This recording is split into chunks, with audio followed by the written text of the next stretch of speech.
I think that there's an opportunity for us to just not reinvent, but to invent more opportunities.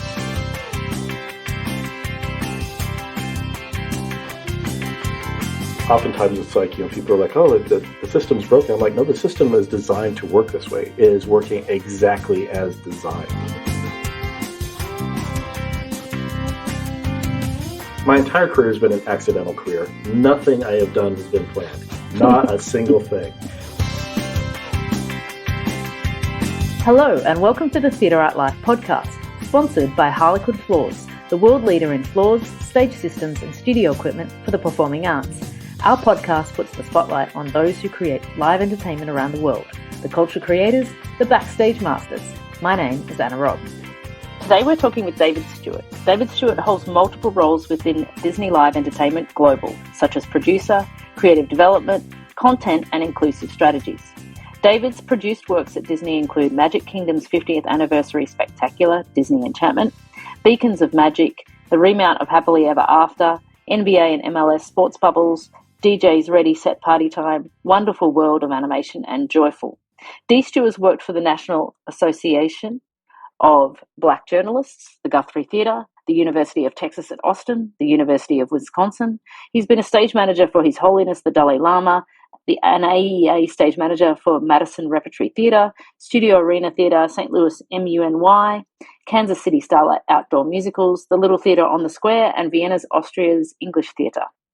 D. Stewart is a member of USITT, Chair EDI Committee, Board of Directors and co-founder of the Gateway Program, and D. Stu is the founder of Production On Deck, a production search and consulting firm.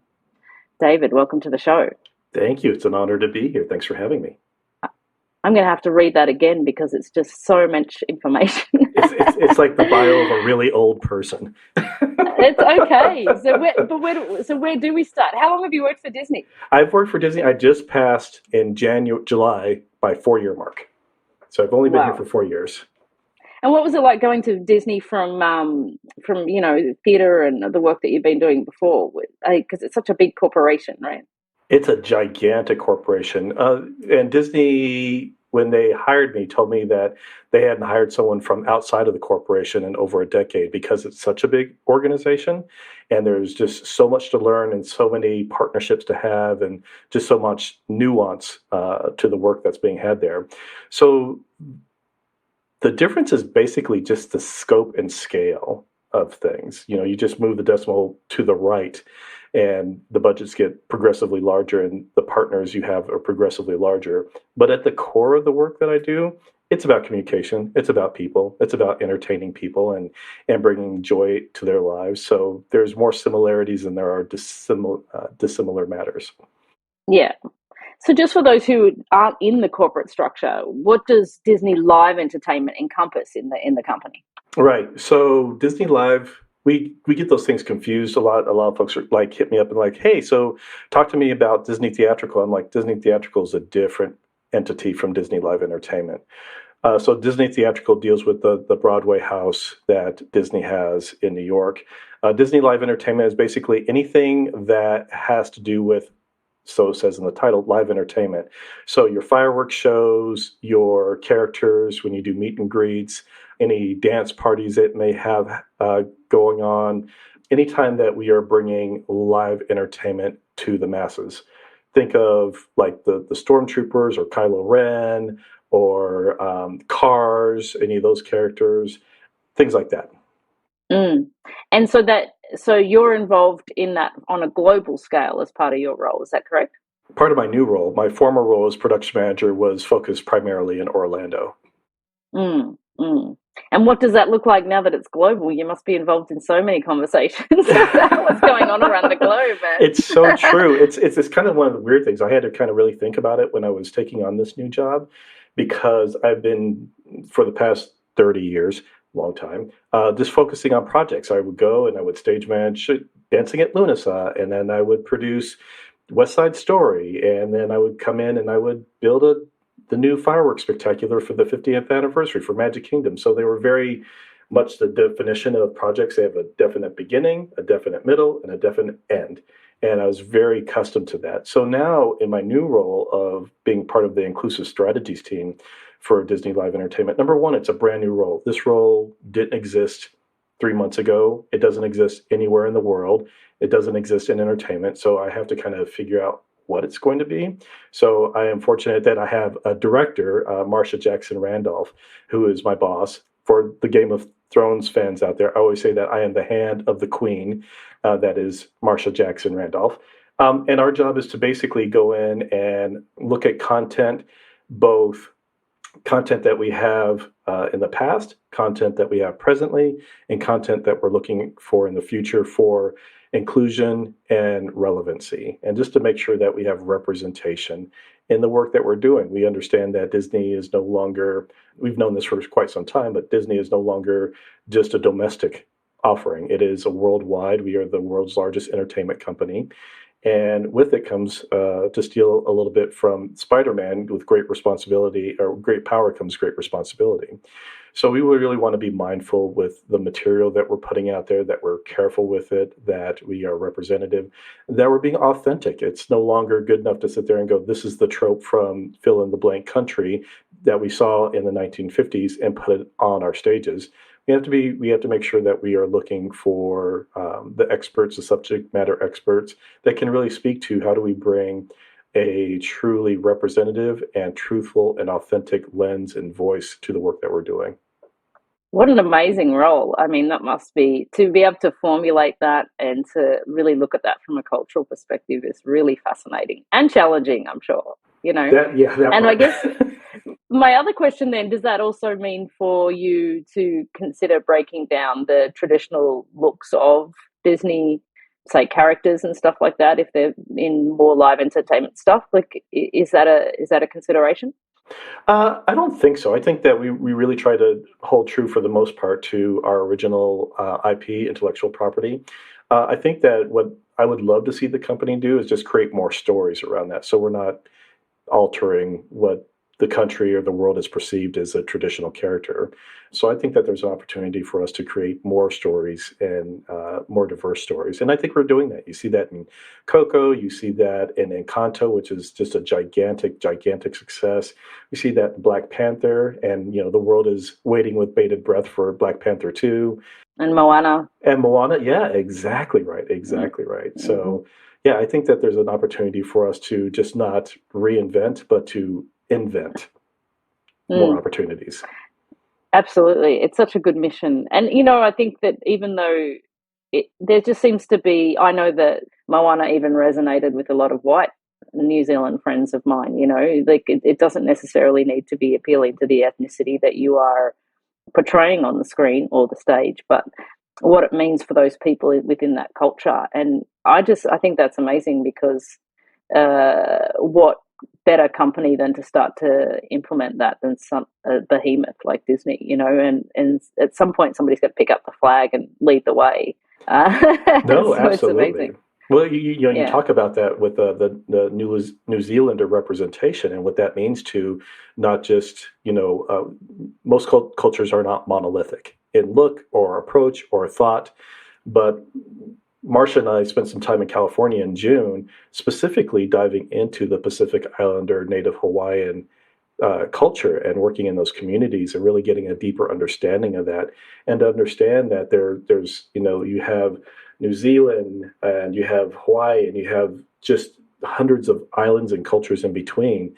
And to know that, together they can make a really strong political voice or movement in terms of direction that the community wants to go into, but also are very much a multifaceted culture with so many different offerings.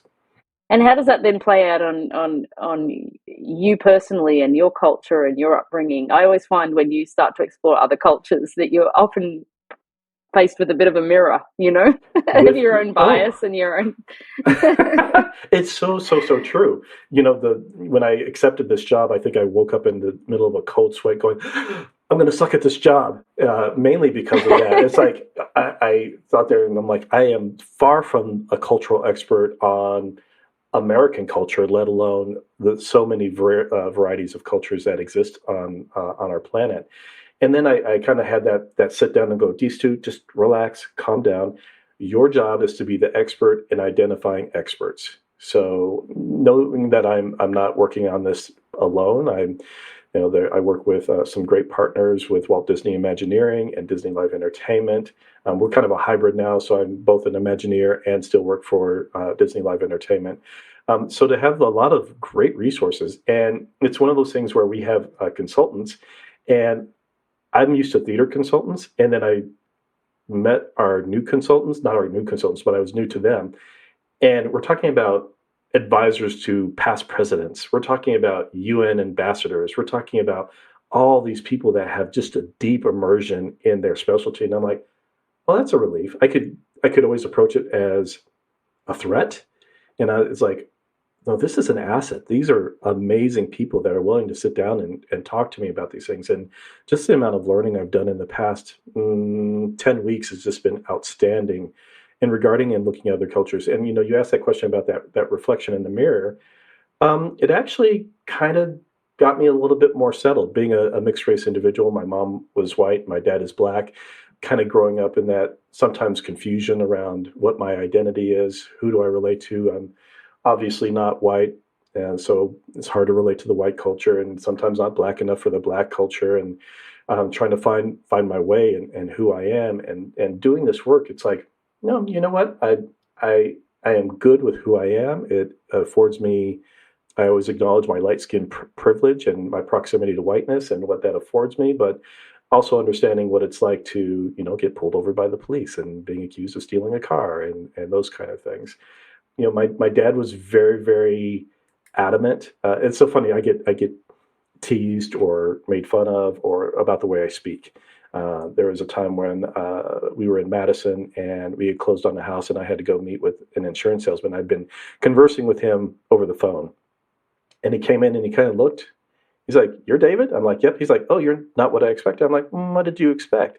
I knew good and well what he expected, and he turned around and changed the conversation. Or interviewing. I went in for an interview someplace, and the person that was supposed to meet me came into the theater lobby. I was sitting in there in a suit. I'm the only person sitting there in the suit. And he comes in and he scans the room, looks at me, keeps scanning the room. And I'm like, "Are you looking for David Stewart?" He's like, "Yeah." I'm like, "I'm David Stewart. I know I'm not what you were expecting because of how I talk." And that kind of harkens back to my dad. It was actually my dad that was like, in order for you to make it in white America, you're going to have to learn how to speak differently, or code switch as we call it, to be able to kind of switch in and out of different vernaculars.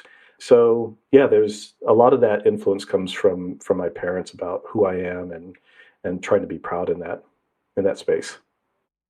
That's such a fascinating story, and I love to hear from people's personal experience, obviously, because I am not of that race, and Australia has its own demons with its Indigenous population and stuff as well. So I just watched on the airplane, actually, the Chronicle of Racism in America documentary.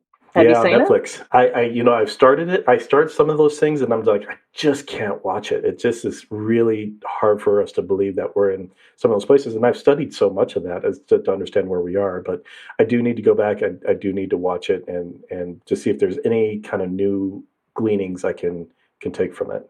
Yeah, I mean, it's an amazing sort of educational arc of how everything evolved. And it's just, I mean, it's a must watch for most people, especially Americans. I mean, anybody really who wants to understand how things were portrayed. And, it's just so, I'm a big fan of that kind of history and understand, because it's, again, it's a roadmap for how the culture evolves, right? And it's never one thing. It's always so many collections of moments and people in certain positions, and it's only really in retrospective can you actually navigate that and say, okay, this is how we are where we are now, and hopefully then send it in a positive direction from that point, if there's enough people acknowledging what that is.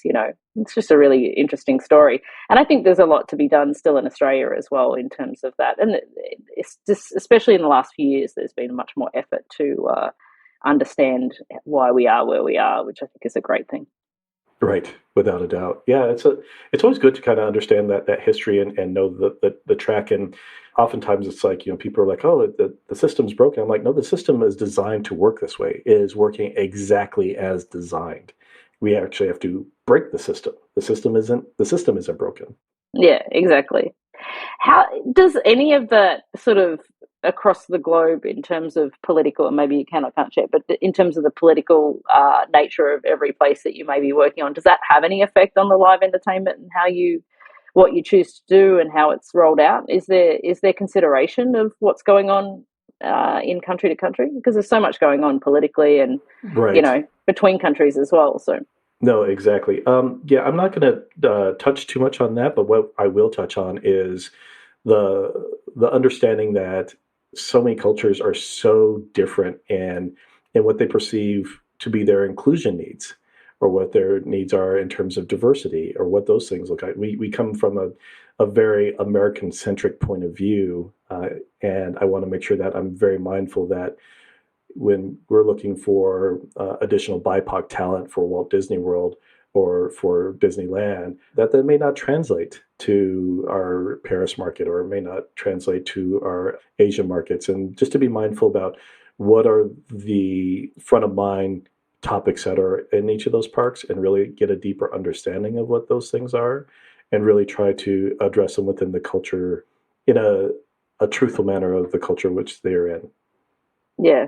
So have you been then to all the parks? You probably haven't since you've taken this role because of COVID, right? I have not. I need, as a matter of fact, I'm looking at my passport renewal documents that are sitting here, and I'm like, I have to get my picture taken. I have to send in my money and get this done, because it's only a matter of time. Carmen Smith, who's our leader on the Disney Imagineering side, is like, keep a bag packed, because I will have you on the road in a heartbeat. And she wasn't lying. We were.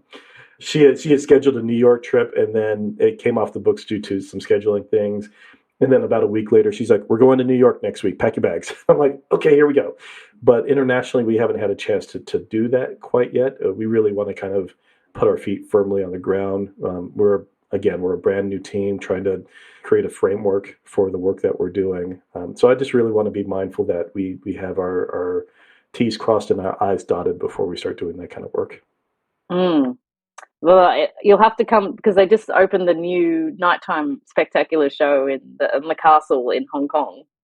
And my husband he works for Tate, so he's been intricately involved throughout the pandemic to get that.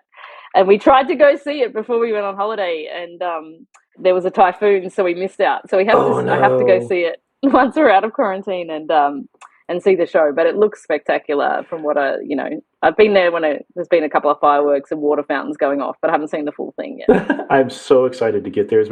Like I said, we were on a call with Hong Kong last week, and very much anxious to get over there and to start assisting them with this work and to see what they have to offer. I'm really, really excited to do that. I think as a person that has two children, I think it's a perfect size park to go around in one day, right? Like Oh, it's not overwhelming, it's not too right. much, but you can get everything. I took my daughter's birthday, like, not this year, but the year before. I took 8-year-olds to Disney by myself Oh, how with my husband. exciting. Oh my gosh. Yeah. It was chaos. I love it. Anytime my wife and daughter want to go to the park, I'm always like, okay, remind yourself you don't have to go for the full day. Take a leave before you go. I even do that when I go to the overnights. I'm like, how do I prep my body? Hydrate 2 days before you have to go do the thing. It's like I'm going on a wilderness Exactly. safari or something. It's like, you make sure your body's in order before I go traipsing around the park for a day. Yeah, exactly. And now a moment for our sponsor. The Theatre Art Life podcast is proud to be sponsored by Harlequin. Harlequin is the world leader in floors, stage systems, and studio equipment for the performing arts. Established in the UK over 40 years ago, Harlequin is the preferred performance floor for the world's most prestigious dance and performing arts companies, theatres, and schools, from the Royal Opera House to the Bolshoi Theatre, the New York City Ballet to the Royal New Zealand Ballet. Harlequin's experience and reputation are founded on the development, manufacture, and supply of a range of high-quality sprung and vinyl floors specifically designed for dance and the performing arts. Backed by an engineering team and independent research, Harlequin also designs, builds, and refurbishes stages, working with stage engineers and theatre consultants in leading venues across the world. Harlequin is the global leader in its field, with offices in Europe, the Americas, and Asia Pacific. Find out more at harlequinfloors.com, HARLEQUIN floors.com. So you started as a stage manager, and then you've kind of moved your way through up into the role that you are now. What's that sort of transition for you? What do you see as the major sort of transitions, maybe? Because a lot of people ask, how to get into the industry and then how to move up. So, what was your, not to go into a whole diatribe of your history, but what was your sort of key moment that got you into the industry, and then what you see as your key sort of steps to move forward into those larger roles? Right, that's a great question. So coming in, my entire career has been an accidental career. Nothing I have done has been planned. Not a single thing. I mean, I would say starting out with, I grew up as a martial artist. My knees were not fantastic. So I was in high school and I was taking the gym class. He's like, it wasn't for me.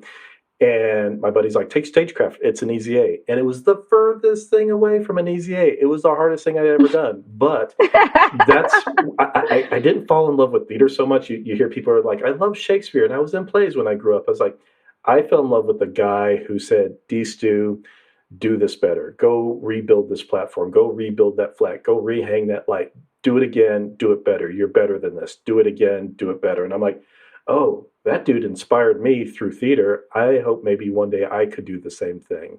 So mine has been using the art form as more of an inspiration point than an actual dedication to the art itself. I would say then I thought I knew theater when I was like in my third year in college and didn't know jack squat about it. Come to find out, as I ended up at the conservatory at Webster University, and I was like, oh, this is what real theater people do. I'm going to need to stick around for school for a little bit. And then just being fortunate in the jobs I've had and where I've gone, I think let me back up. So one of my first key takeaways was understanding that whatever I did during the season for regional theater was to take those learnings of learning from the stage managers I was working with, good, bad, or ugly, and apply them when I went to a summer stock theater. I'm like, summer stock was just a great training ground for me to hone the skills that I had learned during the season of like when to call a break when there's a tense situation, how to make better coffee, how to listen with an empathetic ear, all those kind of things I learned or didn't learn during the I almost called it the school year, during the regular season, and then applied it to a summer stock situation. I could have kind of quick twitch experiences to see if they worked or didn't work or fit who I was as a person, not trying to emulate someone else. So that was probably my first big one. I think the second big one was when I was at the Children's Theater Company, Minneapolis, the first time I went there. And I'm like, this is not a city for me. I came in with a chip on my shoulder. I thought I was a hotshot stage manager, and they brought me in. They're like, we need you to change the stage management culture here. It's gone stagnant. We want to up the level. And I'm like, I really took that. And I'm like, you're going to do this paperwork and you're going to run your meetings this way. And that team turned against me, rightfully so. And I'm like, this is not a place for me. So I stayed there for a year before I left, and I left the industry completely.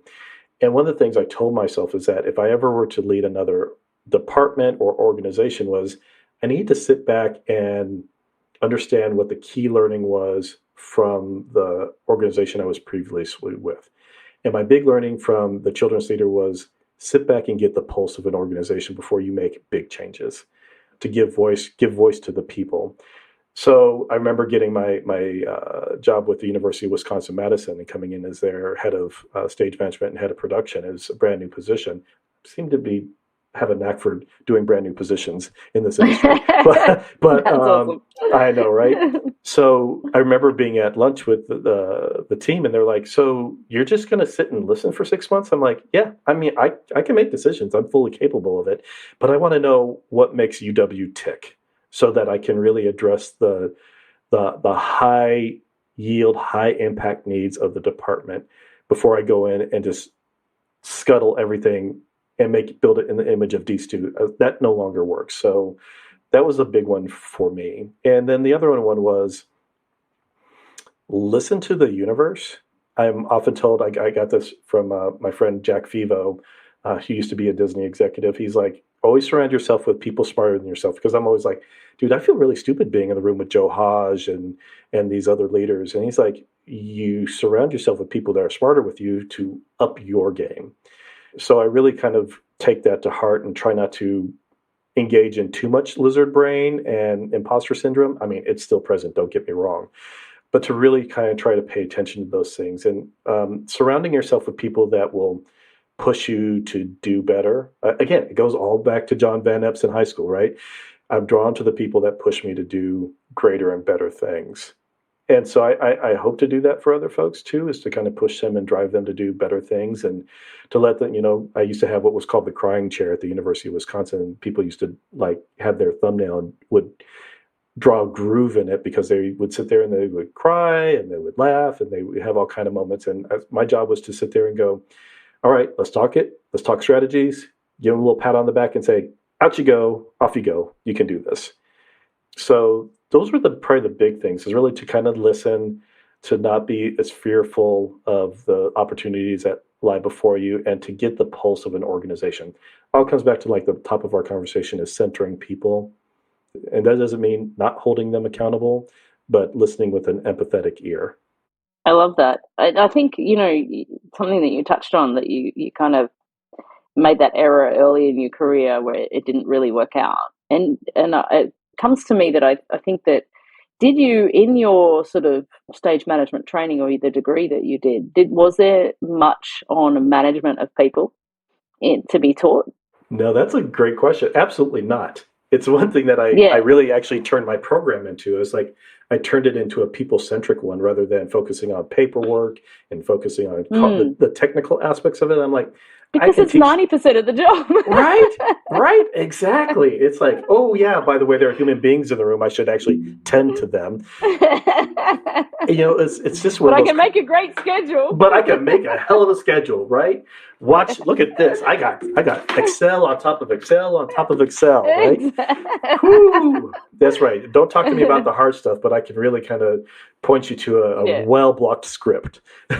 Exactly. But it was really kind of trying to center those people, trying to center them in the work that I did, and when I was teaching, I was a heavy emphasis on personality analysis and body language. I'm like, these are the things that will give you all the information that you need, and learning how one of my favorite books was The Platinum Rule, which is treating people how they want to be treated, not how you want to be treated, because if everyone started, I have a directing socializer personality, and my type is, I'm not a big fan of people. So if you're like coming into my office, it's like, tell me your problem, give me some options, I'll tell you the solution, get out. And I have to be very mindful to sit there and go, okay, listen to what they have to say. I remember working with a boss of mine one time, and he and I were great friends until he became my boss, and then we were like colliding with one another. I'm like, what is going on? Why can't Tony and I get on the same page?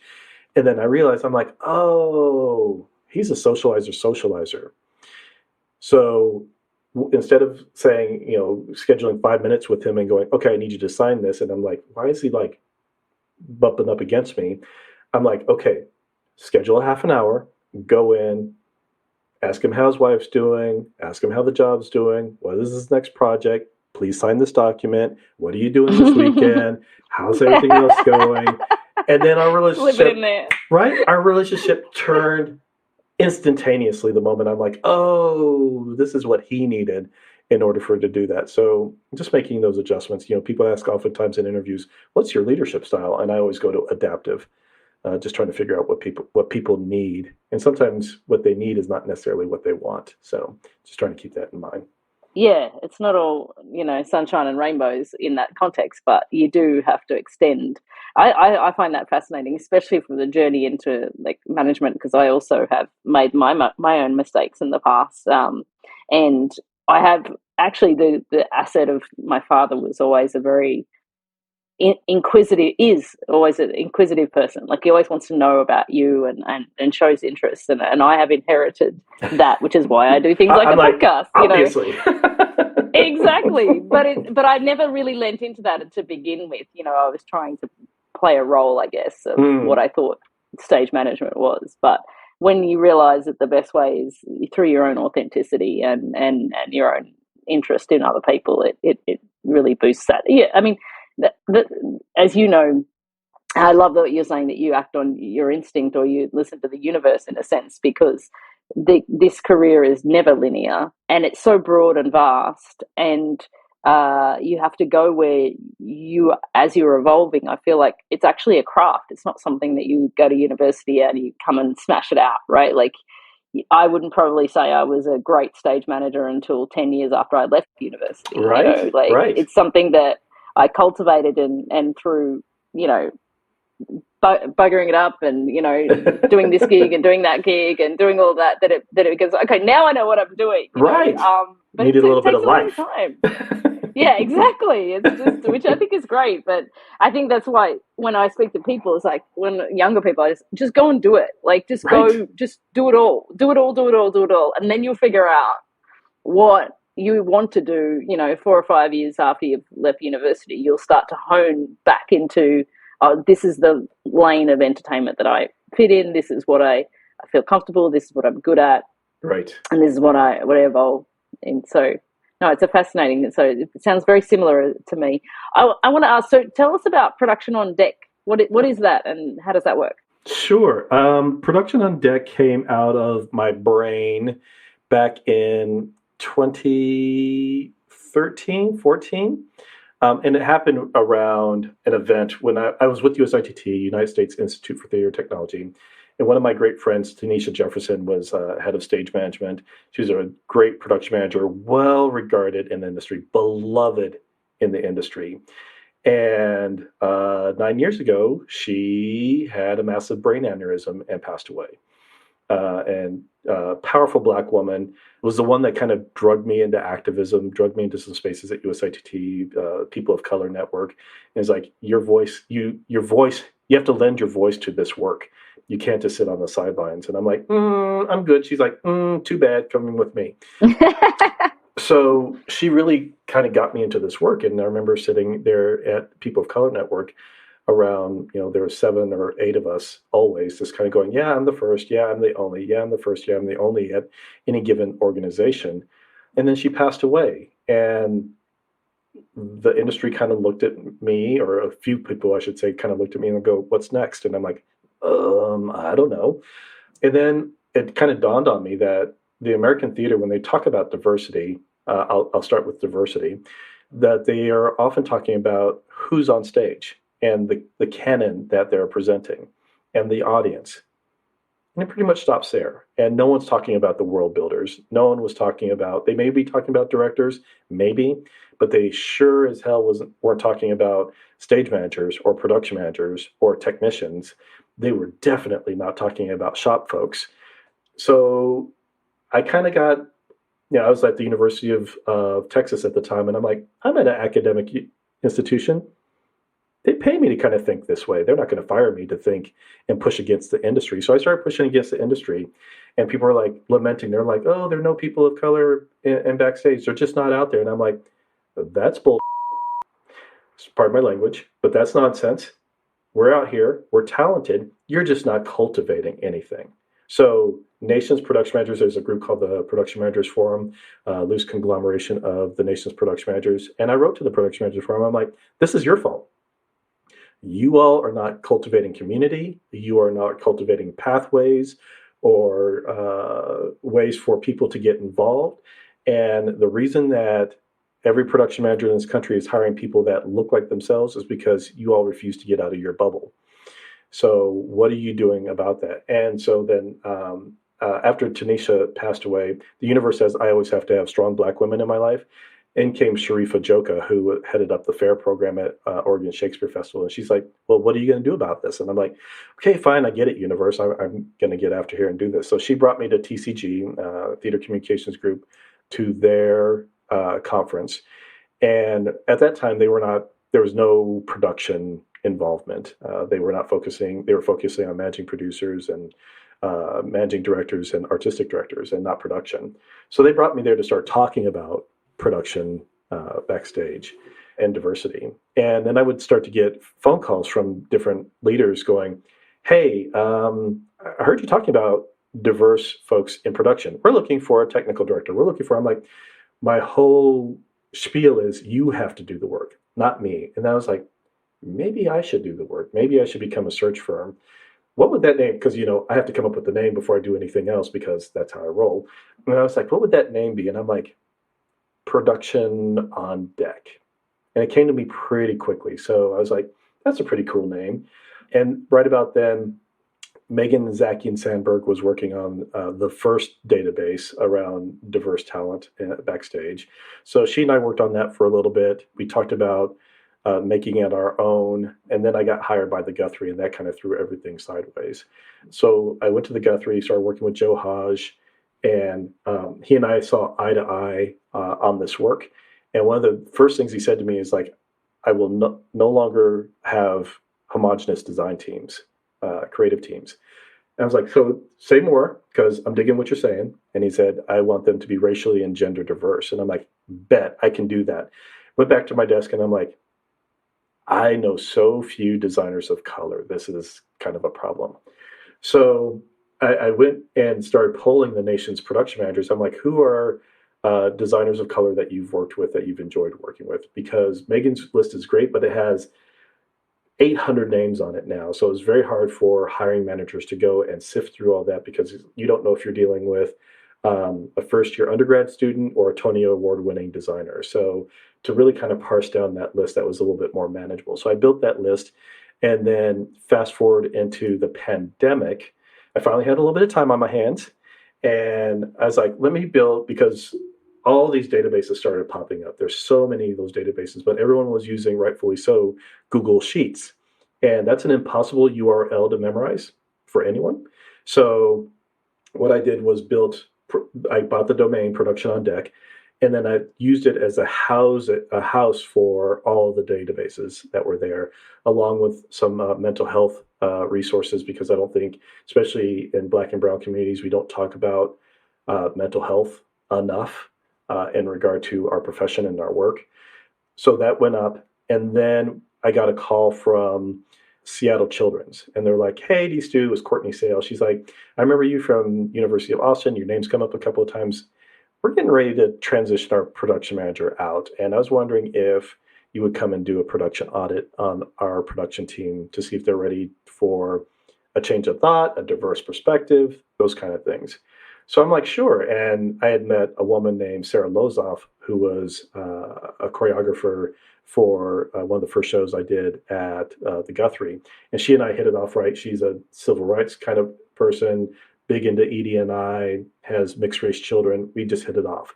So I was like, I need another perspective. So I was like, can I bring another set of eyes out with me? She's like, yep. So Sarah came and joined me, and we did a production audit on that organization. Well, then Woolly Mammoth heard about it, and they're like, we want one too. So we went to Woolly Mammoth and we did that. And then Hannah Sharif took over the Repertory Theater of St. Louis, my old stomping ground. And she called me up. She's like, hey, Stu, I'm bringing you and Sarah in to do a production audit on us. Larry Bennett's going to be my new director of production. Larry Bennett was one of my students at the University of Wisconsin. She's like, so you know Larry, you graduated from Webster, you worked at the Repertory Theater of St. Louis. You're the right person to do this work. So we went in and we did that work. And then after a year, Larry got poached by the Alliance Theater. And so Hannah called me up and goes, what do I do now? I'm like, you're going to have to hire a new director of production. She's like, I don't have time to do this. You and Sarah are now to form a company and become a search firm. I'm like, wait, what? She's like, yep, I'll talk to you later. Bye. She's like, let me know when the proposal's in my inbox. So we wrote our first proposal up and we sent it to Mark Bernstein, who hired me, gave me my first professional contract. I'm like, hey, old friend, here's this first proposal. And he was very kind. He talked me through some things. He's like, don't do this, rework your numbers, do that. And then we did our first search. And so we put that out on Facebook, looking for the first director of production. We're like, oh, maybe we'll make a little extra money. And we put that first one out on Facebook, and the doors blew off. Second Stage called, Theater Squared called, Hartford Stage called, all wanting our services. And I'm like, what is going on here? And we fast became the talk of the town. It was kind of crazy around the work we were doing. And the great thing about it was, as we were setting a new standard, we were like, here are the benchmarks that our value system that you have to have in place in order to use us. And that was pay transparency. We won't take any searches if you don't have pay transparency in your job description, that there are no educational requirements, that you meet the MIT's living wage calculator minimums for salary. That's something that's always in flight, but we want to make sure it's like if you're paying below that, we won't take the contract. And we started shaping job descriptions as well. And we did this thing where we have the leadership speak, do a little blurb video on what they're looking for and why it's important to the company. And we're starting to see that pop up here and there where leaders of different organizations are starting to use that format to really kind of give voice to an organization instead of dead words on a page. So a year and 3 months later, we've worked with virtually all the major regional theaters in the country, and wow, the Guthries come back to us. We're getting ready to launch a search for them next week. They've come back to us 4 times. Hartford Stage has hired us 3 or 4 times. We continue to have repeat customers that come back, and we found the Perlmans, director of production. We enjoy the work. They seem to enjoy us, and here we are doing the thing. That's amazing. What a great story. And again, a little bit accidental, but done. I love it. Truly accidental. It's like, oops, I have a company. Just on the side. Yeah, right. Just on the side. So we always ask our podcast guests 2 last questions, and so I'm going to ask you these 2 things. So, what's your favorite part about your job? Without a doubt, the people. The reason I took the job about Disney was that I went to they flew me out for an interview, and I went to the Lion King, and I remember one of the performers bringing down this little girl. She had to have been 4 or 5 years old in her princess regalia, and he's like, "Put up your hands like a lion," and she put them up, and she's like, "Roar like a lion." She's like, "Roar!" And so you just watched the magic trickle over her body. And he sent her back up to the bleacher, and she stood on the bench, and she sang Hakuna Matata and every other song at the top of her lungs, and no one turned around and told her to sit down and shut up. No one told her how to enjoy her art. And I'm like, I want to do that. I want to have that kind of influence. I'm like, this is the first time that these young people are exposed to theater. I want in on that, and I want in on a global scale. And the fact that I can influence the world's largest entertainment company to help them produce products so people can see themselves and feel themselves. It's pretty cool. That's a sweet spot for sure. And if you could change one thing about the industry or your job, what would that be? If I could change one thing about the industry, and this is going to go to regional theater, I really wish that we had a different business model, because right now when we try to do this work around equitable work and equitable pay, it is very difficult for the American theater to do that. I would say that for the majority of theaters that the want is there, the capability is not there. And that is because we are a system based on the kindness of others, either in the form of ticket sales or in terms of soft money and donations.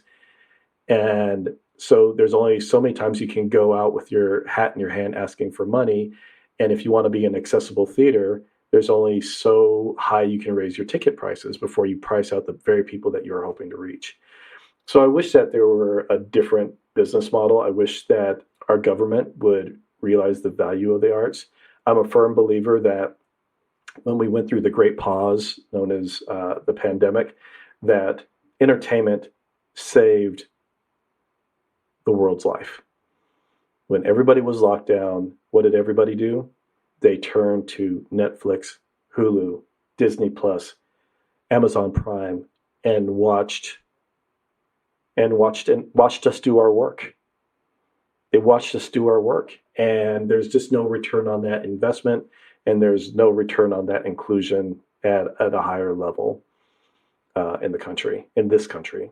So that's the one thing I wish would change. Oh, that's a really good one. That's a good one to understand, especially in the context of Americans' regional theatre, which I don't know so much about. That's really interesting. These two, thank you so much for joining us here on Theatre Art Life podcast. It's really been a pleasure to speak with you. I've really enjoyed our conversation.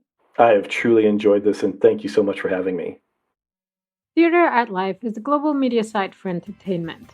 Memberships start at only $38 per year.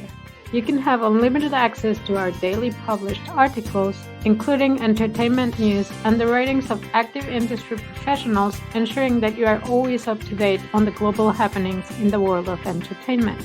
Become a part of the international entertainment community and join us now at www.theaterartlife.com.